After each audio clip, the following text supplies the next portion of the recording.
I think most companies have that mindset of sort of taking any management in. And he won't mind me saying, but I've done quite a bit of work with Darren Hunter over the years, and just having that mind shift around, understanding the value of a property as opposed to just taking on any property is really, really key.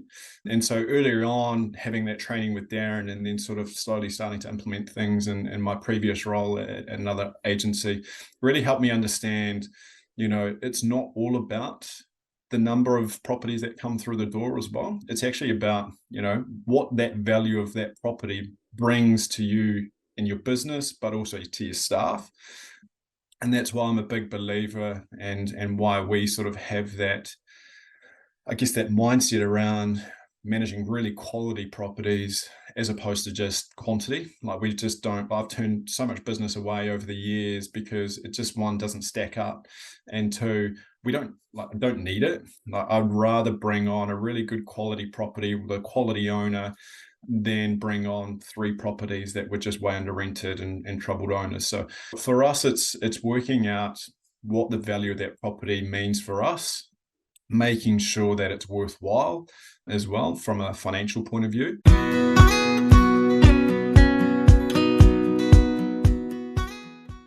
Thank you so much for being here and listening to this episode of the Property Management Podcast.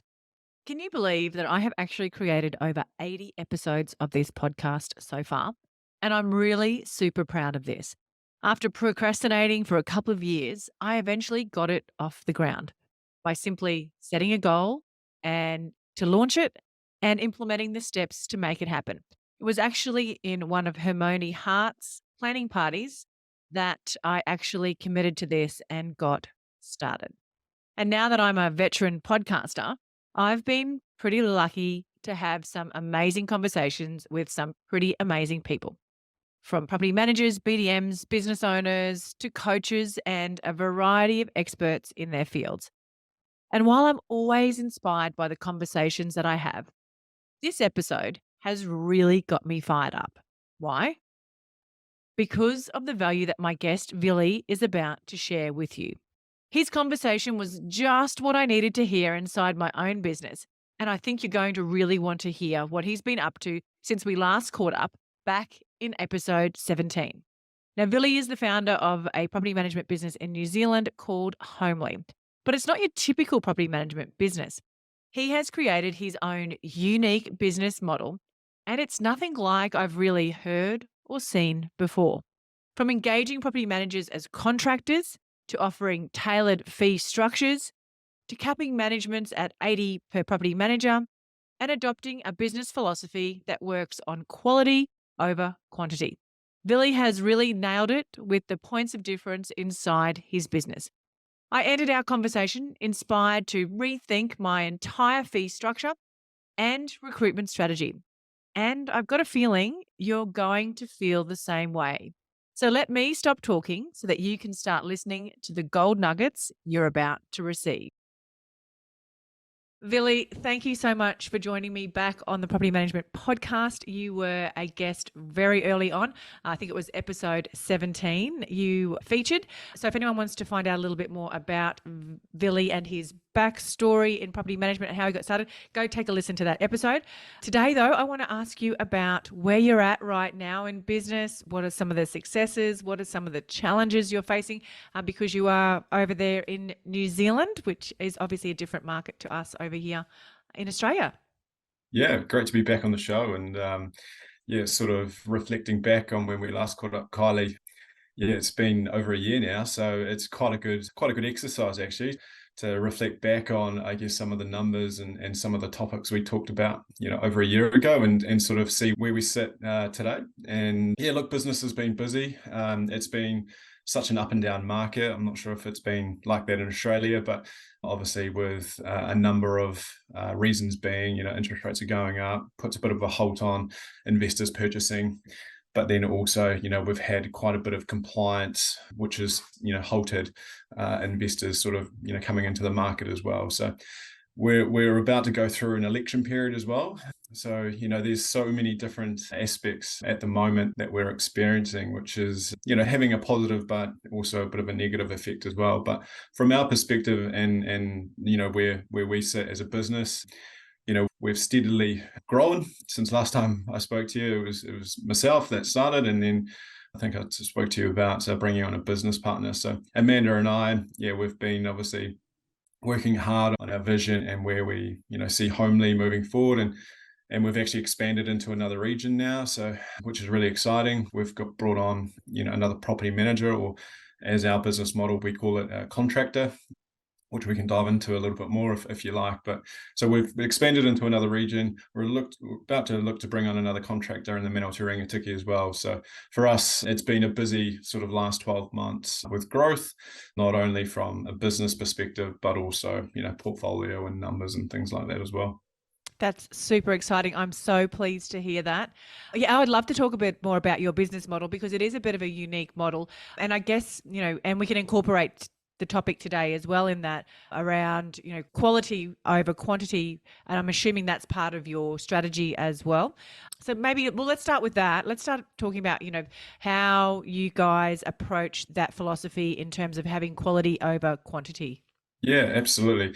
And I think originally, like when Amanda and I sort of set out on this journey, if you for those listening, if you refer back to that earlier podcast, I talked about sort of doing things a bit differently. And I think here in New Zealand, there needed to be change. And, we were seeing, and I was seeing in the real estate company that I work for, quite a bit of turnover in terms of staff churn. So we were seeing property managers, in the industry for 12 to 18 months burn out, and it was just like a revolving door. We weren't the only real estate company or property management company that were experiencing this. It just seemed like that was the norm for the industry. And for me, that just didn't sit right. So it was sort of, how do we adapt and how do we do things differently? One, to be able to provide I guess, an environment for people to really enjoy what they do as a property manager and sustain them for longer periods of time. Like 12 to 18 months to me, in a job is just not long enough. And I guess when you've got clients that you're dealing with, you're managing huge amounts of asset value. You don't want a revolving door of property managers coming in and going out all the time. I think as an investor or as an owner, that sort of uncertainty, starts to create doubt in terms of, is that the right company or is that the right property manager for me? So what we decided to do was just do things a little bit unique. So I guess if you take a real estate agent model, real estate agent is a contractor, or most of them are contractors to the business. They have the ability to sort of put their own spin or their own brand on how they do things, build their own sort of network, their own clients, build their own portfolio, go out and execute. For me, it was kind of like, well, how can we adapt that to property management? Like that just seems so good. Like real estate agents have the flexibility, they've got the brand to work with, and they've got the resources that that company can provide. But ultimately, it's up to them. It's their responsibility to go out and work hard, and the work that they put in, they get, in reward, not only financially, but, from a lifestyle perspective as well. So I sort of thought long and hard about how we can try and adapt like a real estate agent model into property management. And it was very easy. And in terms of that model would just literally work anyway. It's about now trying to find the right people that saw that same vision to be able to then, contract as a property manager and go out and build their own portfolio. So that's effectively how it operates is we have, instead of property managers who I guess are employees, we call them IPMs, so independent property managers. They're independent, they contract, or they're a contractor to Homely. They go out, build their own portfolio, build it to, and if you refer back to the last episode, we have a cap of 80 properties. So they build their portfolio to 80 and they just sort of work with those clients individually to be able to deliver results for their clients and for the company as well. So that's kind of the unique model that we've taken on board. And we're slowly starting to gain momentum with that, which is really exciting.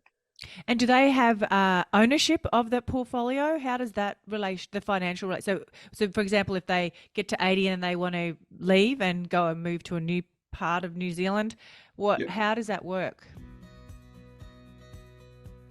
If you are anything like me, You think you know your rent roll numbers. Well, I thought I did until I had a rent roll health check, and I was quite literally shocked. The money I was leaving on the table was astounding, and this is not something that I'm proud to admit. There were missed management fees, let fees, advertising, and lease renewal fees not being charged, and properties even without bonds. And all of this was happening despite monthly audits being conducted in my business. So, how did I uncover all these gaps in my valuable income? Well, I had a rent roll due diligence from my good friend Tazi, aka the Rent Roll Queen and founder of the Tazi Way, a specialist in rent roll due diligence, business valuation, and management rights. The Tazi Way is the innovative force driving the real estate industry. With 25 years of business and real estate acumen, they find gaps and risks in your agency to find undiscovered value. If you'd like to book your business in for a rent roll due diligence, head to the link in the show notes and mention That Property Mum for a 10% discount. Yeah, so no ownership in the portfolio. However, from a financial point of view, they get commission based off the portfolio income that is generated. And obviously that we've worked that out in terms of the percentage that we offer is significantly higher than what a property manager would get from a salary point of view.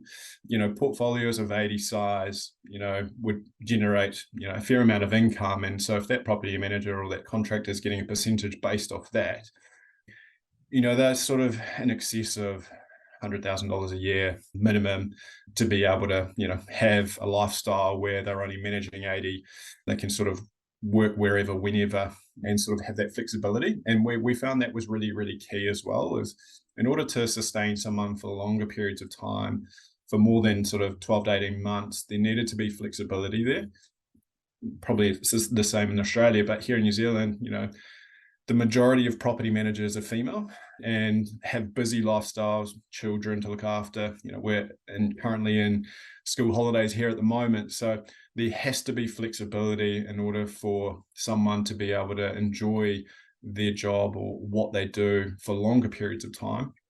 But also, I think when you have someone who has the flexibility to work sort of whenever, wherever, what I've found, and certainly what we're starting to see, is they're so much more productive as well, because they're able to get the job or the work that they need to get done in such a short amount of time, because they know that they've got to pick up the kids or drop the kids off, or they want to catch up with clients and things like that. So from a productive point of view, we see huge benefits in being able to provide that flexibility to people, as opposed to just having a 9 to 5 sort of time frame. And then what you see is people trying to cram in as much work in those time zones, and then if you don't get that done within that time zone, it spills over into the next day, and it's just a revolving snowball effect of accumulating time, which obviously puts pressure on people, and all of a sudden the top's going to burst, and that's why you see burnout. Absolutely. I think that is such a clever business model. I'm absolutely loving a lot of the things that you just mentioned in there. And I love that you've put so much thought into it in terms of, like you're right, it's mostly females. We do have more than just going to work every day. We've got households to run, kids to run around. And, having that flexibility is key to, you're right, ending that revolving door and ending, that accumulative stress and then burnout that follows. So, Yeah, I mean, my business partner Amanda, I think you've caught up with her before as well, Kylie. She's yeah, solo mom. She's got 3 kids. She's a business owner. For her, being in a position that she's in now, she would have never have been able to do it if she didn't have that flexibility to sort of work around her personal life as well. And I think that's where with our model is really unique, is we allow people, like we want people to be successful in property management. We see it as more of a career now, more so than ever, as opposed to just a job. So what we've tried to do is frame it around the person and build something so that they enjoy what they do and they're able to deliver results because they're in that right frame of mind. They see it as a real positive. So yeah, it's certainly a work in progress because not many people do it, and we're sort of exploring as we go. But early on, in terms of the model that we've created, yeah, it's been really, really great. So we're just hoping to sort of see that grow more and more in the next sort of 12 months as well. Maybe in 12 months' time when we catch up for the third episode, Yeah, it'll be taking off. absolutely. I have no doubt it will be. Let's talk about the topic of the quality over the quantity. And I'm assuming that's why you're capping your properties at 80 management. Talk about what sort of effect that is having on your business and your team. Because obviously, as when you've got your business cap on and your numbers cap on, you're thinking, you need more properties, and you just take any managements on really. Let's just get the numbers up there. Talk to us about why that is not probably the right approach, in your opinion. Yeah, and I think most companies have that mindset of sort of taking any management in. And he won't mind me saying, but I've done quite a bit of work with Darren Hunter over the years, and just having that mind shift around, understanding the value of a property as opposed to just taking on any property is really, really key. And so earlier on, having that training with Darren and then sort of slowly starting to implement things in my previous role at another agency really helped me understand, it's not all about the number of properties that come through the door as well. It's actually about, what that value of that property brings to you in your business, but also to your staff. And that's why I'm a big believer and why we sort of have that, I guess, that mindset around managing really quality properties as opposed to just quantity. Like we just don't, I've turned so much business away over the years because it just, one, doesn't stack up, and two, we don't need it. Like I'd rather bring on a really good quality property with a quality owner than bring on 3 properties that were just way under rented and troubled owners. So for us, it's working out what the value of that property means for us, making sure that it's worthwhile as well from a financial point of view. So, and what I mean by that is actually doing your numbers before you send a management agreement. There's probably a lot of BDMs out there who are put under, and when I say BDMs, business development managers, whose core responsibility is to find new business. So bring in new properties to that business, and a lot of them are on KPIs. So for them, it's not about the value, it's the number. And so for me, that sort of mindset always sort of didn't really sit well with me either, because kind of you're putting pressure on BDMs to bring in 10, 12, 15 properties per month. Yet what are the value of those 10, 12 properties per month? I'd rather see you bring in 7 properties that are really good income earning properties, great quality owners, than actually bring in 15. So for me, it was, going out and starting Homely, I had that mindset right from the get-go. This is how we want to operate. This is what we want to do in terms of bringing new business on. We want to be able to calculate, each individual property. And that's why we're very transparent with clients and people who, reach out to us. When they ask, what's your fee? Well, I just simply say, well, we don't have a fee. Like, we tailor it. So let me come and sit down and talk with you. We can work out, what that looks like from, a location point of view. Do you have one or multiple? Is there a lot more work or compliance that needs to be done? So then we factor in all of those things to then calculate a fee that makes it worthwhile for us. We know if that client accepts, it makes it worthwhile. Like, we're financially in a position where it's feasible. And if they don't, because it's not suitable for them, then that's fine. We're not just taking that property on for the sake of taking it on. So yeah, we're very clear around what that looks like for us. And I guess that creates like a cycle, which we are really, really key on as well, in terms of you're dealing with, good people, you're dealing with good owners.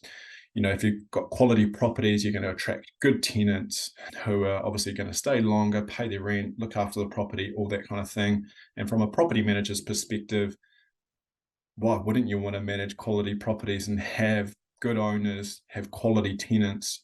Because it makes your job easier, as opposed to bringing on, those sort of C grade properties potentially that have a lot of work. There's a revolving door of tenants coming in and out. You can't rent them at this higher end because the property is just not presented well. There's a lot more compliance. It just is a recipe for disaster. And that's why when you start to stack those types of properties up on top of property managers' portfolios, it's why they burn out, is because they're having to deal with so many issues because effectively you took them on in the first place. So for us, quality over quantity is massive. I wish I had spoken to you years ago. I was not in that. I was all about getting managements, quantity, quantity, quantity. I actually got 29 managements in one day. But again, the client found all their tenants on Gumtree. Yeah. So not great tenants. All the properties were falling apart, had not had maintenance. Most of the tenants were, I'm talking like 6 months in arrears.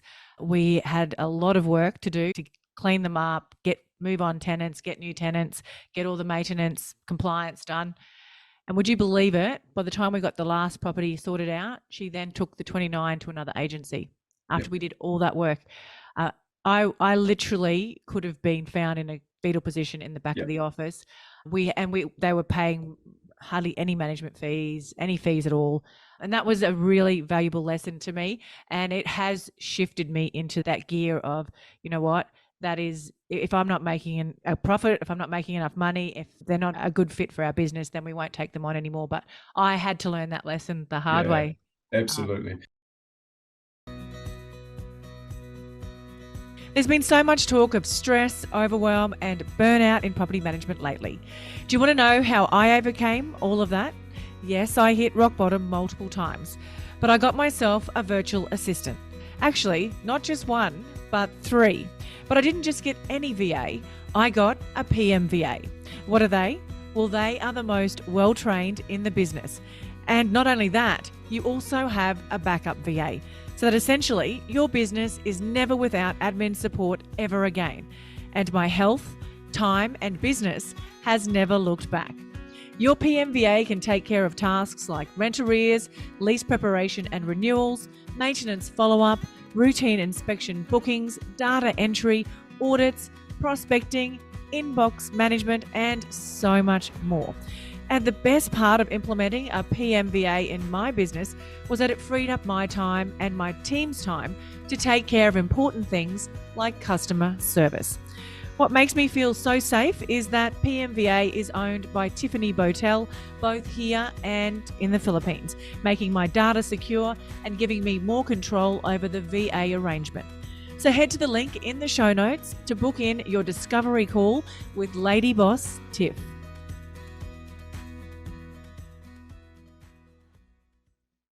And it's probably, and I think the way that I think about it as well is when you're comparing properties to properties. So let's just say, for example, you have a property, you've appraised it $1,000 a week, and then you have another property and it's $400 a week.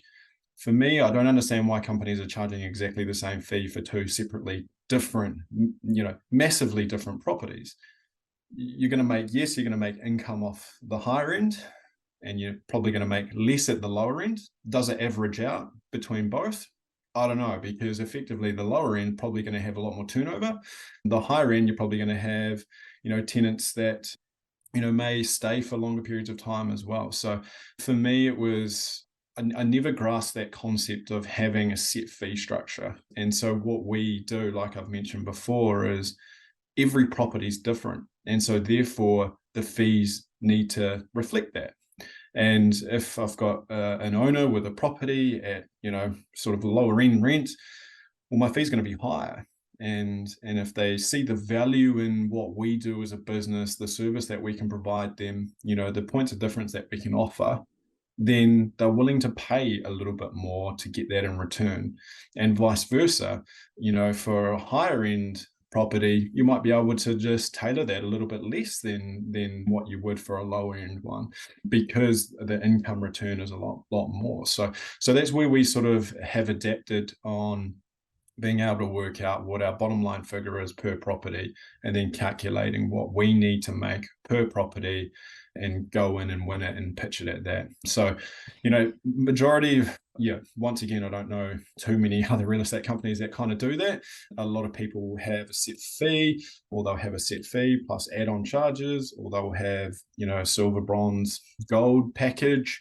So you're sort of throwing one fee to them, or here's our higher end, you pay a little bit more, you get it all inclusive, or you pay our lower end, but we have to charge you for this and this. When you're comparing properties to properties, even with that sort of package, it sort of just doesn't sort of add up. And that's why I think for us and potentially other BDMs going around, you need to do your sums before you actually start throwing fees at people. Do you, Because the fee at the end of the day doesn't matter as long as you can sort of sell your service and justify the value that you add to them, whether or not someone's paying higher or lower. That's what they buy into, not the fee percentage itself. absolutely. Do you have a percentage that you work on? Like, 30%, 40%, 50%? Yeah, Or is there per property, we sort of like our bottom line figure that we need per property, and this is probably on average for most property management agencies, you kind of need to be making about $2,500 per annum per property. So then you work that backwards. So if you've got, a property at $500 a week times 52, whatever that annual income is per year, divide that by your bottom line figure, so your 2,500, and then times that by 100. That'll give you a percentage that you at a minimum you need to charge. But then you take into account other factors like the location. So if it's a little bit further out, that's my minimum. I may need to charge just a little bit more to accommodate for travel and things like that. Or if you've got, a multiple property owner, we all know that multiple property owners want to put themselves on pedestals. They will squeeze every percentage out of you as much as possible. And that's where, you can calculate it and say, well, look, I can go here, I can't go any lower. But because you've worked those sums out right from the get-go, you know that you're going to get something out of it for the hard work that you put in. we need to do a property management calculator. Yeah, absolutely. We need to do something. I'll leave you with that challenge. Perfect. Numbers We've is actually not got my one that we thing. send to our clients as well, so it's quite Yeah. good.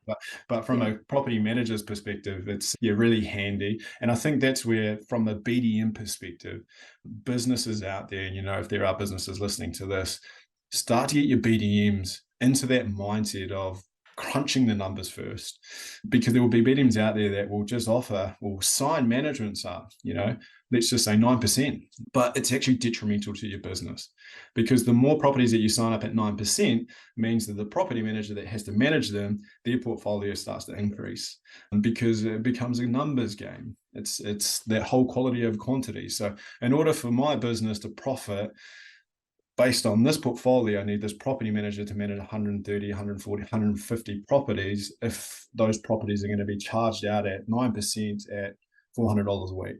And we know, you and I both know, Kylie, that as soon as a property manager is managing more than 100 properties or even 120, the pressure that they have in today's property management, modern society, it just puts so much pressure on that the job that they do isn't as effective as what it should be.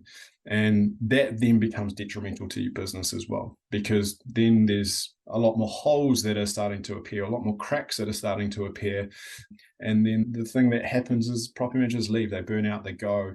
You have to fill that gap. You have to recruit, which is a lot more time and money. Whereas if you just have that structure right from the get-go, you solve that cycle. But it's a mindset to get into. Like, it'd be very hard for businesses to get out of a mindset.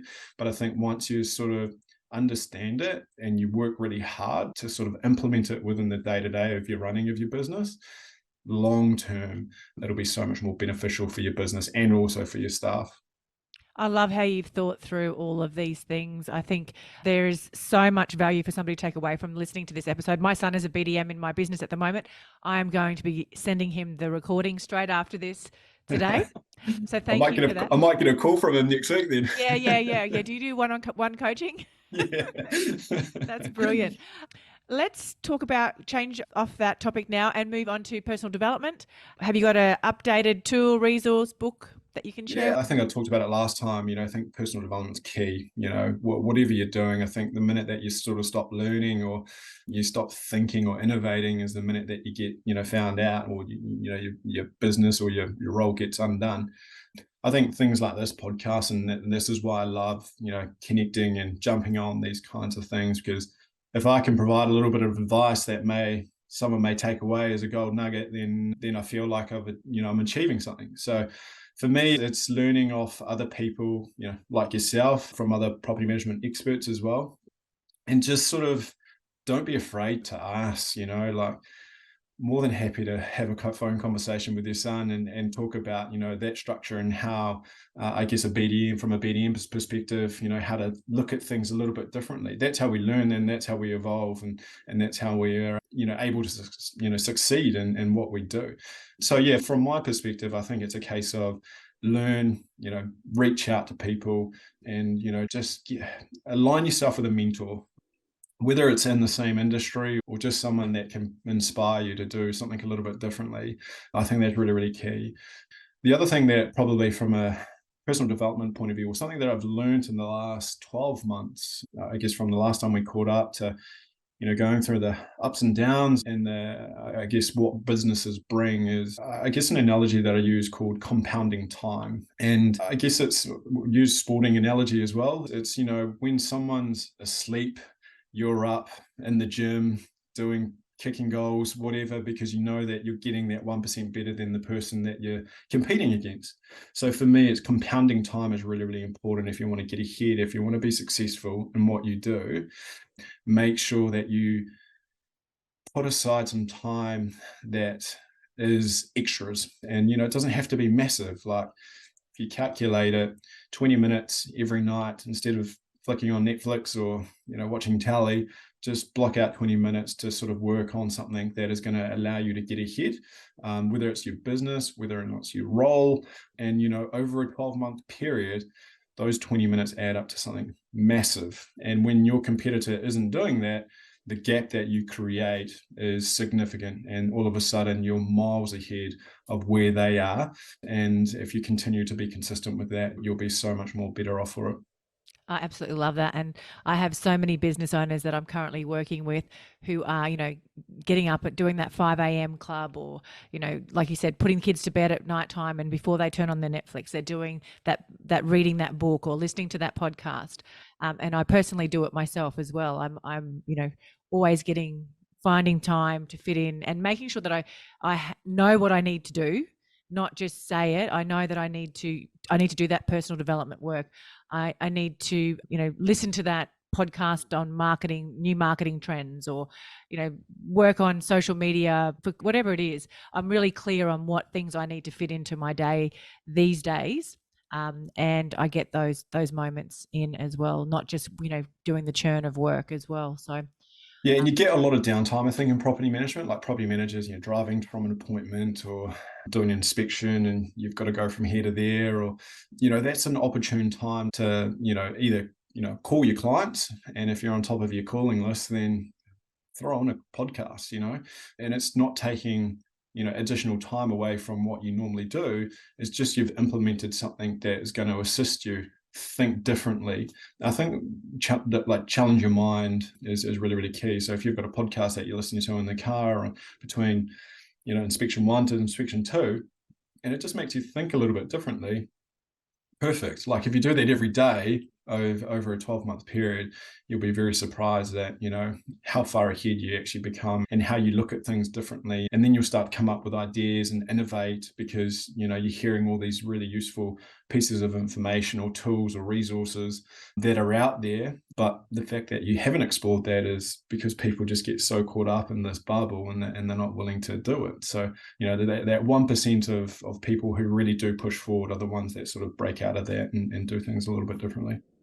fantastic. I know I have just implemented, after listening to a podcast, I'm not sure if you know this one, Diary of a CEO. Yep. And they just had one on breathing and breath work and how and all the science behind it.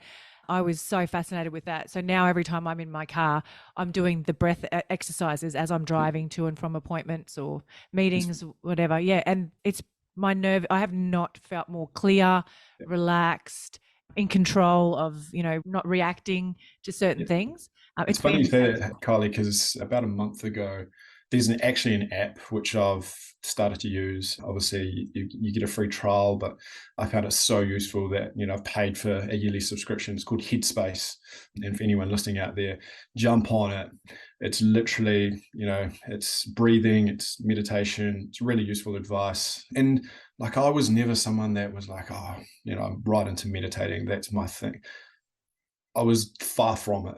But like you say, I guess when you get into pressure cooker moments, which we know our industry throws at us, just having the ability to sit, breathe, take in a moment, and then clear your mind, and then see how you react to that afterwards. Fascinated me how more productive and how clearer I was around making decisions, like decision making in our job, because there's so many balls that you've got to juggle. Having a clear mind to be able to make decisions is really, really important. And so for me, having this, it's on my phone, I throw my pods in, sit in my car for 5 minutes. Some people who see me probably think I'm really strange, but throw my pods in and I'm just sitting there, just, for like a quick 5 minute Not breathing like this. exercise, or yeah. Just a breathing exercise, or just meditate. And yeah, like I can just come out of there and just feel like, okay, cool. Like I'm really focused and I know what I need to do. And then I'm really clear on the decision that I've made. So for me, I guess my personal development and what I've been able to implement within the last month or so is that just effectively what you've talked about, because that's really helped me. I was very not reactive, but it was, I make a decision, I make it like that. Whereas now I'm sort of like, okay, cool, let's just take some time to think about that and make sure that whatever decision we're putting forward here is really, really key, and where we are now and what that decision sort of is going to impact later on down the track. So it just really opened my mind up in terms of, how to think about things differently. And you're right, like whenever we're in a pressure situation, the first instinctive thing that we do is we hold our breath, and we tense up. And what that does is, you have to release. And generally when you release, it becomes sort of a fight or flight. So you're constantly, if it's with a client, you're constantly, going back, or, if it's with a tenant, it's a negative communication, or it's a negative conversation. But when you start to breathe and regulate your breathing a little bit more, you just sort of take a moment to think, okay, cool, how am I going to operate, or how am I going to react to this current situation, which is really, really helpful. It is, absolutely. So how can our audience connect further with you? Yeah, well, just we're social media, so we're Homely Property Management. We're on Facebook and Instagram. But look, we're more than happy for people to reach out by email, give me a call. Yeah, just our website is just Homely Property Management. We're obviously in New Zealand, but look, I love connecting with people in Australia as well, and hearing their journey and their stories. I know after the last podcast, I had quite a few people reach out, and I guess my journey resonated with them, and that. It's brilliant. That's kind of the purpose of why I love jumping on these types of discussions is, if I can have an impact or give people some really useful advice in our industry, I think that's what it's all about. So yeah, just I think we can put my email address in the notes or the comments, and just feel free to get in touch wherever. Amazing. Thank you so much, Villi. Thank you. You've dropped some amazing value bombs. You've shared plenty of gold nuggets. I am super grateful that you joined me again on the podcast. Thank you so much. One thing I dread doing is chasing up rent arrears and debt collection. It takes up valuable time and it can often lead to conflict. But it is a necessary evil when you are running a property management business. But there is an easier way to make sure your tenants' rent is paid on time and in advance, and it's called RentPay. RentPay is a secure and simple to use payment platform that saves agents time and money with fast, accurate receipting while making life better for renters. To top it all off, you'll never have to worry about dishonor fees or unknown deposits again. How good is that? Cleared funds are deposited straight into your bank account in a single daily payment with accurate receipting and reference numbers auto-assigned, and it's fully compatible with all trust accounting systems. It's a super flexible payment option for tenants who can pay rent in multiple ways, including direct debit, credit card, or instantly pay with Payer ID. Fees are minimal, and RentPay even helps with the rent arrears process by automating reminders to renters when payments are due or missed. If you are currently paying large bank fees, struggling with constant dishonors because the funds aren't cleared when their funds land in your trust, or wasting time chasing up unknown payments, I encourage you to book in a free demo with RentPay and give yourself and your renters an easier way to pay rent. Can I ask you a quick favour before you leave this episode? Now, we all know how important reviews are for businesses these days, and mine is no different. If you could spare just a minute to follow, rate, and review this podcast, it would mean a lot to me. In fact, what would get me super excited is if you share this podcast with someone in the industry who you think might need to hear some of the episodes right now. And if you'd like to find out more about working with me or any of the products I have to help you start, grow, or scale your property management business, head to my website, thatpropertymum.com.au, or check out the links in the show notes.